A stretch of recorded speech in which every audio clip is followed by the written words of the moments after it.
Marriage, for me, was always about respect as much as it was about love.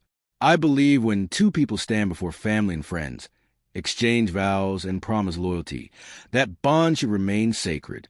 For years, I thought my wife and I shared that understanding. She was my partner, my companion, and I trusted her completely. But respect is fragile. It can be broken not only by betrayal in private, but also by humiliation in public. And sometimes the deepest wound doesn't come from strangers. It comes from the person you love most, standing beside you. It happened on a day that was supposed to be joyful, surrounded by family. Laughter filled the room. Food was on the table. And I felt proud to have my wife by my side. Yet, with a single careless sentence, she managed to shatter that pride. She didn't just compare me to someone else. She compared me to my own brother, and she did it openly in front of everyone we knew and loved. The words still echo in my memory, sharp and unforgettable. I didn't just hear them. I felt them cut through me like a blade. That moment changed how I looked at her, how I looked at myself, and even how I looked at the bond one once believed could never break. This is not just a story about jealousy. It is a story about dignity, betrayal, and the unbearable sting of being humiliated by the one person you thought would always protect your name. It was supposed to be a happy evening. My parents had invited everyone over for a family dinner, a chance to catch up, share stories, and enjoy the comfort of being together. The table was set with care. The smell of fresh food drifted through the house, and laughter echoed from every corner. My brother was there too, along with cousins and relatives we hadn't seen in months. It felt like the perfect night, the kind that reminds you the value of family. As we walked in, my wife held my arm and greeted everyone warmly. She smiled, hugged my parents, and even helped in the kitchen. To anyone watching, she looked like the perfect daughter-in-law, the perfect wife. I felt proud in that moment, proud to introduce her again as my partner, proud that she was part of my family. We all sat down at the long dining table, plates clinking, glasses filled, voices overlapping. My father told old stories. My mother teased the younger cousins, and my brother, as usual, captured everyone's attention with his charm. He had always been the outgoing one, the center of attention, while I was quieter, more reserved. Still, I never imagined that difference would matter so much. The conversations grew louder, playful jokes bouncing from one side of the table to the other. Someone brought up relationships, laughing about arguments between couples and the little quirks of marriage. It was light-hearted, harmless fun, until my wife decided to join in. I didn't know then that her words would change everything. I didn't know that in the middle of laughter, in front of my entire family, she would say something I could never forget. At that moment, I was still smiling, still unaware. But the storm was already gathering, and the night that began with warmth was about to end with a wound I would carry forever. Looking back, I realized the signs were always there, small, almost invisible at first, but sharp enough to leave scars if you paid attention. In the beginning, I brushed them off, convincing myself that every couple has little disagreements, little jokes that sting more than they should. But sometimes, what feels like a joke is actually the truth slipping out. She had a habit of comparing me with others. If a neighbor bought a new car, she'd sigh, "Why can't we have something like that?" If one of her friends' husbands got a promotion, she'd tease, "See? That's how a real man provides." The words were coated in laughter, but they never quite left me. They sank in piece by piece, like tiny stones added to a bag I was forced to carry. And then there was my brother. She admired him more openly than I was comfortable with. "Your brother is so confident. He always knows what to say," she'd remark at gatherings. Once she even said, "You two are so different. It's funny you're related." I laughed along at the time, pretending not to notice the way her eyes lingered on him. But deep down, the unease began to grow. I tried to convince myself it was harmless. Admiring someone doesn't mean wanting them, I told myself. Besides, he was my brother. I trusted both of them. But trust is fragile when doubt is planted, and her words were like water on a seed that was slowly sprouting in the back of my mind. Still, I never imagined she would cross the line. I never imagined those comparisons, those subtle digs, would one day turn into a public humiliation that would strip me of dignity in front of my entire family. The cracks had been forming quietly for months, maybe years, and I had ignored them, hoping love would fill the gaps. But that night at the dinner table, love was no shield. Those cracks would split wide open, leaving me exposed in the worst way possible. Every family has its golden child, the one who seems to shine without even trying. In mine, that was my brother. He was taller, louder, more outgoing. People naturally gravitated toward him. Parents bragged about his achievements, relatives praised his charm, and even strangers seemed to like him instantly. I never envied him. He was my brother, and I was proud of him. But pride can turn bitter when admiration from others starts coming from the one person who should admire you the most, your wife. From the very beginning, she noticed him. At family gatherings, I'd catch her watching him more than anyone else. If he told a joke, she'd laugh harder than the rest.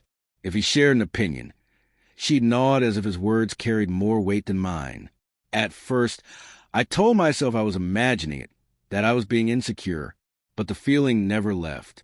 Once, after a party, she said casually, "Your brother really knows how to talk to people. You should learn from him." She said like advice, but to me it felt like a cut, small but sharp. Another time, she pointed out how fit he looked, asking why I didn't go to gym with him. These weren't just observations, they were comparisons. And comparisons are poison in a marriage. What made it worse was how easily my family embraced her admiration. They didn't notice the way it burned me inside. To them, it was harmless praise. To me, it was a shadow I couldn't escape. I wasn't just living with my wife. I was living in my brother's shadow, forced to measure up against someone I could never outshine. I tried to push those feelings aside, to remind myself that love is stronger than insecurity. But the truth is, shadows grow longer when you ignore them. And on that night at the family dinner, her words would prove that she wasn't just casting glances anymore. She was willing to humiliate me openly, under the weight of that shadow, as if I didn't matter at all. The stage was set and the players were ready. All it took was one sentence from her lips to make the shadow consume everything I thought I had. The dinner was lively, the kind of evening that reminded me of childhood. Glasses clinked, plates passed from hand to hand, and laughter rolled around the table like music. My father was telling a story about how clumsy I used to be as a child, and everyone laughed, including me. It was good-natured, warm, the sort teasing families always share. Then the conversation shifted to marriages. One cousin joked about how his wife scolds him for leaving socks on the floor. Another admitted he'd forgotten his anniversary once, earning him a week of silent treatment. The room filled with laughter again, everyone eager to share their little battle stories from married life. My wife leaned forward, smiling mischievously. Her eyes sparkled as if she'd been waiting for her turn to speak. I thought she might share something funny, some harmless story about me forgetting to take out the trash or leaving the lights on. Instead, she said words that froze me where I sat. "Honestly," she began with a laugh that felt sharper than a blade, "sometimes I think I should have married his brother instead. He's better in every way." For a moment, I thought I'd misheard her. The room fell silent, forks halfway to mouths, eyes darting between me, her, and my brother. My heart thudded in my chest, each beat louder than the last. I stared at her, waiting for her to say she was joking, waiting for her to laugh it off. But she didn't. She just sat there, smiling as if she'd said something clever. A few people let out awkward chuckles, unsure how to react. My brother's face flushed red. He looked down at his plate, clearly uncomfortable. My parents exchanged a glance that said more than words ever could. And me? I sat frozen, humiliated in a way I had never felt before. I tried to swallow, but my throat was dry. Every second stretched into an eternity. I felt as though the walls were closing in, the air heavier with each breath. My own wife had just stripped me of my dignity. Not in private, where wounds had healed, but in public, in front of everyone I loved and respected. I managed a weak laugh, forcing out like a man trying to pretend he wasn't bleeding.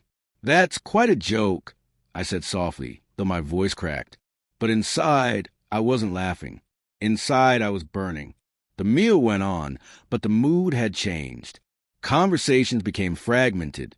People avoided eye contact, and I could feel every glance that flickered toward me. My wife carried on as if nothing had happened, as if her words hadn't shattered me. She talked, she smiled, she laughed, but all I could hear was that sentence, echoing in my head again and again. By the time dessert was served, I no longer tasted anything. My appetite was gone, replaced with a hollow ache that stretched through my chest. I wanted to leave, to stand up and walk out, but pride pinned me to my chair. Walking out would only make me look weaker, and weakness was the last thing I could show. That night, when the plates were cleared and the laughter had faded, I knew something inside me had changed forever. The bond one thought was unbreakable had been cracked wide open, in the cruelest way possible, by the very person who should have protected me. The drive home that night was suffocating. The car was quiet except for the hum of the engine, but inside my chest, it felt like a storm was raging. I kept my hands tight on the steering wheel, knuckles pale, eyes fixed on the road ahead. My wife sat beside me, scrolling through her phone as if nothing had happened, as if she hadn't just torn me down in front of my parents, my brother, and my entire family. I wanted to scream.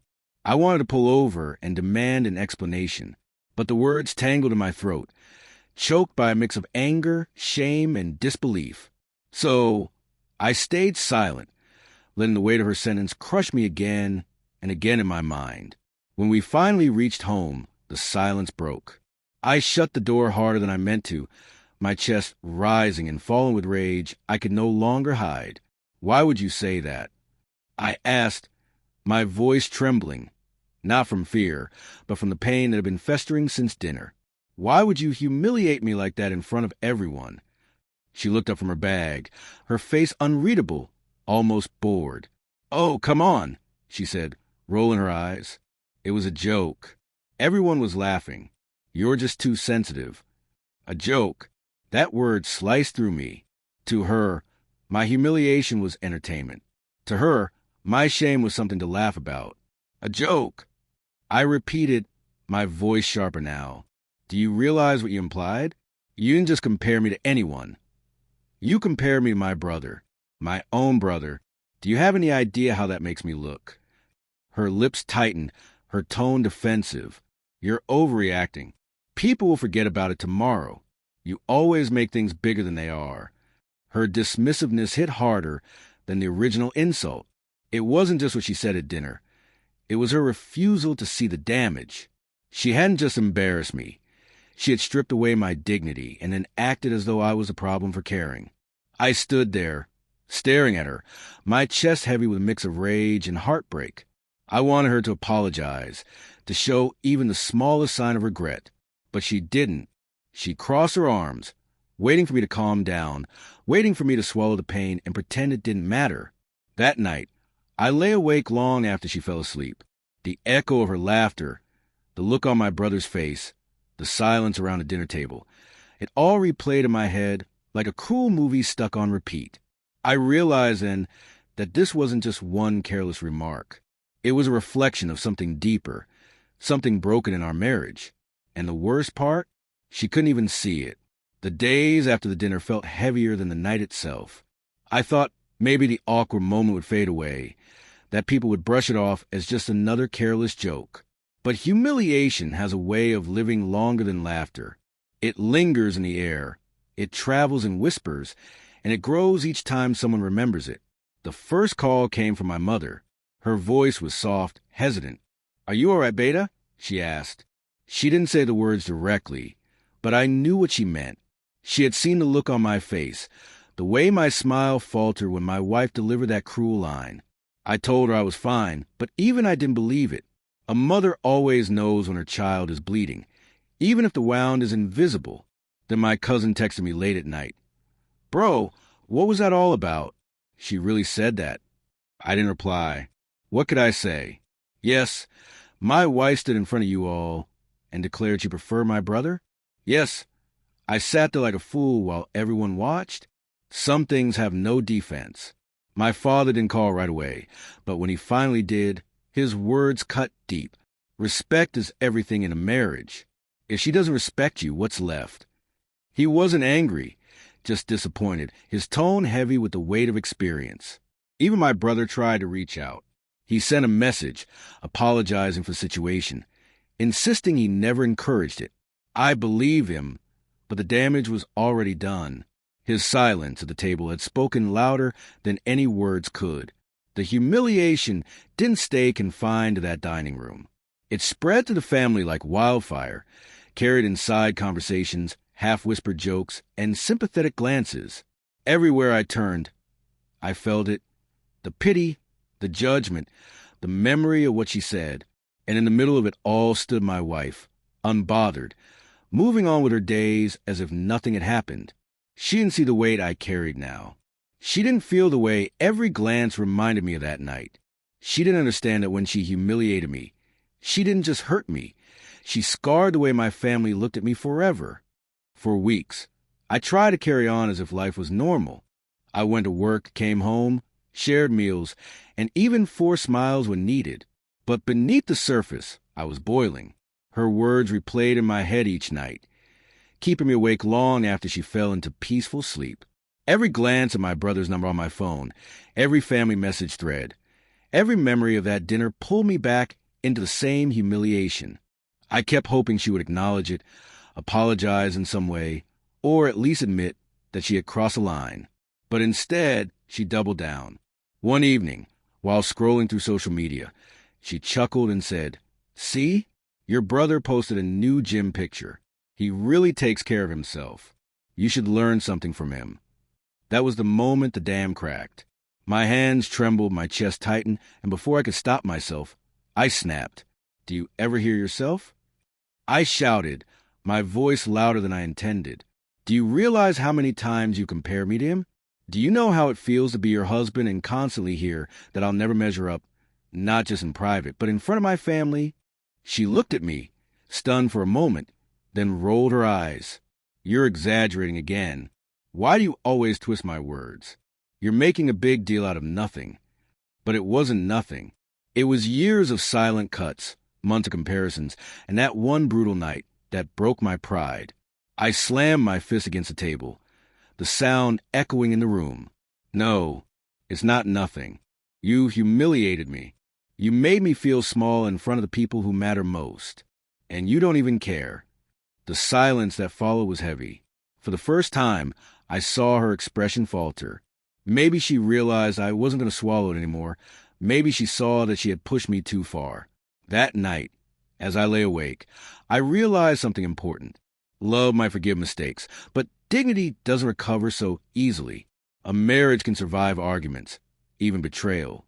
But when respect dies, the foundation begins to crumble. And mine had just reached its breaking point. The breaking point left me standing at a crossroad. Part of me wanted to fight harder, to drag an apology out of her, to believe there was still something worth saving. But another part of me, quieter yet stronger, kept whispering that respect, once broken, is almost impossible to repair. In the days that followed, I didn't rush into decisions. I went silent instead. I spoke less at home, stopped engaging in her casual remarks, and kept my distance. She noticed a change, though she didn't admit it. A few times she tried to brush the tension away with a joke or a smile, but I didn't respond. I had nothing left to give, not until she showed true remorse. One evening, she finally asked, "Are you really going to stay angry about one comment?" Her words told me everything I needed to know. To her, it was one comment. To me, it was a collapse of trust, the unraveling of dignity, and the exposure of a truth she could no longer hide, that deep down, she admired my brother more than she should have. I realized then that this wasn't about one dinner or one cruel sentence. It was about a marriage built on shaky ground, where love had survived but respect had quietly died. And without respect, love becomes hollow. So I made my choice, whether it meant walking away completely or drawing a line she could never cross again. I knew things could not return to how they were. I deserved better than comparisons. I deserved better than humiliation. What I didn't know, what I still don't know, is whether she will understand the gravity of what she did, or she will continue to laugh it off. But for me, the decision was clear. I could no longer live in her shadow of disrespect. The resolution wasn't about saving the marriage. It was about saving myself. When I look back at that night, it's not just the words that haunt me. It's the silence that followed them. The silence of my family staring at me with pity. The silence of my brother avoiding my eyes. The silence of my wife, who laughed off her insult as if it meant nothing. That silence said more than any sentence could. I've learned something important from this experience. Love cannot survive where respect is absent. You can forgive mistakes. You can endure arguments. But you cannot heal from humiliation when it's delivered by the very person meant to guard your dignity. A marriage is not just about companionship. It is also about honor. Without it, the bond collapses, no matter how much love remains. The wound she gave me was not private.